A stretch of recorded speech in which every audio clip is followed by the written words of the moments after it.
கிறிஸ்துவுக்குள் மிகவும் பிரியமான தேவனுடைய பிள்ளைகளே, இந்த காலை நேரத்திலே உங்களை சந்திப்பதிலே மிகுந்த மகிழ்ச்சி அடைகிறேன். கர்த்தர் ஒவ்வொரு நாளும் நம்மை போஷித்து பாதுகாத்து பராமரித்து வருகிறதை நினைத்து கர்த்தரை சோத்திருக்கிறேன். சென்னையில் வேளச்சேரியில் உள்ள ஏலிமேஜி சபை வழங்கும் அனுதின மன்னா ஆண்டவராகிய இயேசு கிறிஸ்து 5 நிமிடம் உங்களோடு. இந்த நாளிலும் கூட தலைப்பு, உங்கள் வறுமையை ஆசீர்வாதமாக மாற்றுகிறவர். உங்கள் எம்டி, அதாவது காலியான பாத்திரத்தை ஆண்டவர் நிரப்பப் போகிறார். லூக்கா எழுதின சுவிசேஷம் 5ஆம் அதிகாரம் 5வது வசனம். அதற்கு சீமோன் ஐயரே, இரவு முழுவதும் நாங்கள் பிரயாசப்பட்டும் ஒன்றும் அகப்படவில்லை, ஆகிலும் உம்முடைய வார்த்தையின்படியே வலையை போடுகிறேன் என்றான். அப்படியே செய்து வலை கிழிந்து போகத்தக்கதாக 2 படகு நிறைய மீன்களை பிடித்து கொண்டு வந்தான். இரவு முழுதும் பிரயாசப்பட்டான், ஆனால் கிடைக்கல.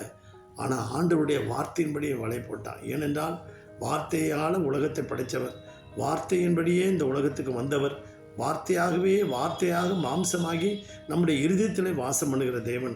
அவருடைய வார்த்தையை பேதுரு பயன்படுத்தினா கர்த்தர் அவனுடைய காலியான படகை ஆண்டவர் நிரப்பினார். அவனுக்கு பாருங்கள், போட்டு empty, net empty, heart empty, எல்லாமே காலி. இது எல்லாம் காலியான படகை ஆண்டவர் நிரப்பினார். ஒரே பகலில் மீன் பிடிச்சி சரித்திரமே கிடையாது. நம்முடைய ஆண்டவர் சரித்திர புருஷன், சரித்திரத்தை தலைகீழாக மாற்றுகிற தேவன் நம்முடைய ஆண்டவர். அதற்கு பேதுரு என்ன செஞ்சான்? வலையை அலசிச்சுக்கிட்டு இருந்தான். ராத்திரி முழுதும் வலையை அழைச்சிக்கிட்டு இருந்தான். ஒன்று கூட கிடைக்கல. ஆண்டவர் வந்து பார்த்தார். அந்த காலையில் அந்த கடற்கரைக்கு வந்தார். அப்பா சீமோனை, கொஞ்சம் படகு தள்ளு அப்படின்னு சொன்னார். அவன் அந்த படகை தள்ளுனா, அந்த படகை இயேசுவுக்கு கொடுத்தான். படகுல இயேசு உட்காந்தாரு. இப்போ போய் ஆழத்தில் தள்ளி கொண்டு வலையை போடுப்பா அப்படின்னார். மீன் கிடைக்கும் போ அப்படின்னாரு. அப்போ தான் அந்த வார்த்தையை சொல்கிறான், நாங்கள் மீன் பிடிக்கிறதுல எக்ஸ்பர்ட் ஆண்டவர், முழுதும் பிரயாசப்பட்டேன், ஒன்று கூட கிடைக்கல. ஆனால் இப்போ நீங்கள் சொன்னீங்க பார்த்தீங்கன்னா, அந்த வார்த்தையின்படியே நான் வலையை போடுறேன் அப்படின்னு சொன்னான். ஆண்டவருடைய வார்த்தையின்படி செய்யுங்க. அவர் பேட்டர்ன் படி செய்யும்போது கர்த்தர் நிச்சயமாக ஆசீர்வதிப்பார். ஜெனிவா நாட்டில் ஒரு அம்மா, ஒரு ராணி இளவரசி வந்து நாட்டை ஆட்சி செஞ்சுட்டு இருந்தாங்க. அவங்களுக்கு வந்து தேநீர், அதாவது டீ ரொம்ப பிடிக்கும். அவங்க சுற்றி வட்டாரத்தில் இருக்கிற பக்கத்து நாடுகள்லாம் ராஜாக்கள்லாம் வரவழைச்சி தேநீர் விருந்து கொடுப்பாங்க. ஸோ அவங்க அரண்மனையில் டீ சரியாக இல்லை. அதனால் சுற்றிலும் இருக்கிற தேயிலையெல்லாம் பக்கத்து நாடுகளில், பக்கத்து கிராமங்களில் தேயிலை இருந்தால் பறித்து கொண்டுட்டு வாங்க, எது டேஸ்ட்டாக இருக்குன்னு பார்த்து நம்ம செய்வோம் அப்படின்னாங்க. போய் பார்த்துட்டு வந்தாங்க, ஒன்றுமே கிடைக்கல. அப்போ இந்த அம்மா என்ன செஞ்சாங்க, ஒரு நாள் மாறு இடத்துல வெளியூருக்கு புறப்பட்டு போக ஆரம்பிச்சிட்டாங்க. போனால் ஒரு இடத்துல ஒரு பையன் டீ போட்டுக்கிட்டு இருந்தான். அவனை போனோடனே, தம்பி டீ கொடுப்பா அப்படின்னாங்க. அன்றைக்கிங்க இந்த பையன் அந்த அம்மாவை பார்த்துட்டான். அவன் வந்து ஒரு நாட்டு இளவரசின்னு தெரிஞ்சிட்டான். மாறு இடத்துல வந்திருக்காங்கன்னு தெரிஞ்சிட்டான். ஐயோ, இன்றைக்கி நமக்கு பால் இல்லையே, இன்றைக்கி சர்க்கரை இல்லையே, இன்றைக்கி இங்கே டீ தூள் வேறு கம்மியாக இருக்குது அப்படின்னு யோசனை பண்ணிகிட்டே இருந்தான்.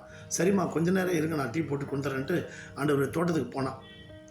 தோட்டத்துக்கு போயிட்டு அவனுடைய ஞானத்தை பயன்படுத்தி நல்ல ஒரு டீ போட்டு கொண்டு வந்து கொடுத்துட்டான். அந்த டீயை குடிச்சிட்டு அந்த அம்மா ரொம்ப சந்தோஷப்பட்டாங்க. டே, இந்த மாதிரி டீ எங்கடா கிடச்சிது, இதுக்கு தான் நான் தேடிட்டு இருந்தேன்னா. அப்போ தான் அவன் சொல்கிறான், அந்த தோட்டத்துக்கு பின்னால் அங்கே வந்து ஒரு ரோஜாப்பூ இதழ்கள் இருந்தது, அதை பறிச்சுட்டு வந்தான். அந்த மரத்தில் ஆரஞ்சு பழம் இருந்தது, இதையும் மிக்ஸ் பண்ணி அந்த டீயை போட்டம்மா அப்படின்னா. நீ தாண்டா எனக்கு வேணும், இப்படிப்பட்ட சூப்பர் டீயை தான் நான் தேடிட்டு இருந்தேன் அப்படின்னு சொல்லி ராணி வச்சுருந்த பொற்காசுகளை அவனுக்கு கொடுத்து, அது இல்லாமல் அவனுடைய அரண்மனைக்கே கொண்டுட்டு போயிட்டாங்க. அவனுடைய அரண்மனைக்கே கொண்டுட்டு போய், இனி எல்லா விருந்தினர்களுக்கும், எல்லா இளவரசர்களுக்கும், ராஜாக்களுக்கும் நீ தாண்டா டீ போட்டு கொடுக்கணும்னு சொல்லி ஒரே நாளில் அவன் வாழ்க்கையை மாற்றின தேவன். ஒரே பகலில் பேதுருடைய வாழ்க்கையை மாற்றின தேவன். பேதுருவை ஆசீர்வதித்த தேவன் உங்களை ஆசீர்வதிக்காமல் இருப்பாரா? கண்டிப்பாக இருப்பார். உங்கள் இருதயமாகிய படகை அவருக்கு கொடுங்க. அவருடைய வார்த்தையின்படி நீங்கள் வலையை போடுங்க. அவருடைய வார்த்தையின்படி வாழுங்க. கர்த்தர் உங்களை ஆசீர்வதிப்பார். ஆமென். உங்களுக்காக ஜெபிக்கட்டுமா?